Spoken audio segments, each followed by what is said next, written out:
ये सवाल गौर से देखिएगा। सवाल कह रहा है कि एक चार्ट आपको दिया हुआ है और इस चार्ट में पेन पेंसिल और बुक्स की सेल दी हुई है। महीना पहला, महीना दूसरा, महीना तीसरा में आपको क्वेश्चन का आंसर देना है जो चार्ट के बेसिस पे देना है। किस महीने में सेल हाईएस्ट? अब देखो ये ब्लू वाला जो है पहला महीना है पेन का। तो पेन जो है पहले महीने में 5.6 बिक रहा है और ये भी लिखा है थाउजेंड्स में, यानी 5.6 इंटू 1000 यानी 5600। ऐसे ये 4.9 है, 4.6 है, ये मंथ 2 की सेल है, मंथ 3 की सेल है पेन की। तो कह रहा है कौन से महीने की सेल हाईएस्ट है। ठीक है, किसके लिए? किसके लिए ये नहीं बोला है उसने। किस महीने की सेल हाईएस्ट है? क्या किसी पर्टिकुलर पेन के बारे में पूछा है? क्या उसने पेंसिल के बारे में पूछा है? नहीं। किस महीने में टोटल सेल सबसे ज्यादा है ये मुझे निकालना है। Which month has highest sale. तो अब आपको ब्लू का टोटल निकालना पड़ेगा, देखना पड़ेगा कितना आएगा। आपको टोटल रेड का निकालना पड़ेगा, देखना पड़ेगा कितना आएगा। आपको ग्रीन का टोटल निकालना पड़ेगा और देखना पड़ेगा कि कितना टोटल है। जो हाईएस्ट होगा वो मेरा आंसर होगा।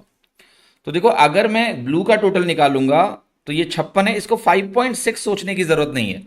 कंपैरिजन के लिए आप सारी वैल्यूज को 10 से गुणा कर सकते हो, सेम स्केल पे लाना है बस। 5.6 को 56 लिख लो, 6.7 को 67 लिख लो, इसको आप 45 लिख लो।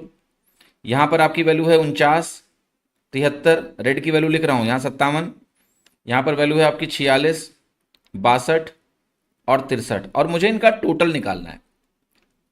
अब देखना है मुझे टोटल कहां पर हाईएस्ट है, किसका टोटल मुझे हाईएस्ट मिलने वाला है, ये मैं कैलकुलेट करने जा रहा हूं।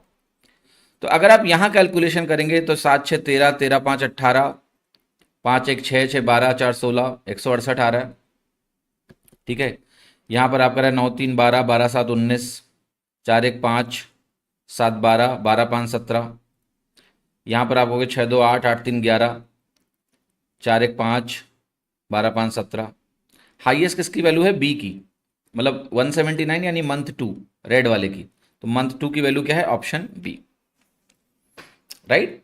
तो बी की वैल्यू हाईएस्ट है। अच्छा सवाल है, वेरी नाइस क्वेश्चन कि भाई टोटल वैल्यूज निकालो और टोटल वैल्यूज को निकाल के आप बताओ कि भाई कहाँ की वैल्यू हाईएस्ट हो सकती है। तो बी की वैल्यू आपकी हाईएस्ट है, राइट।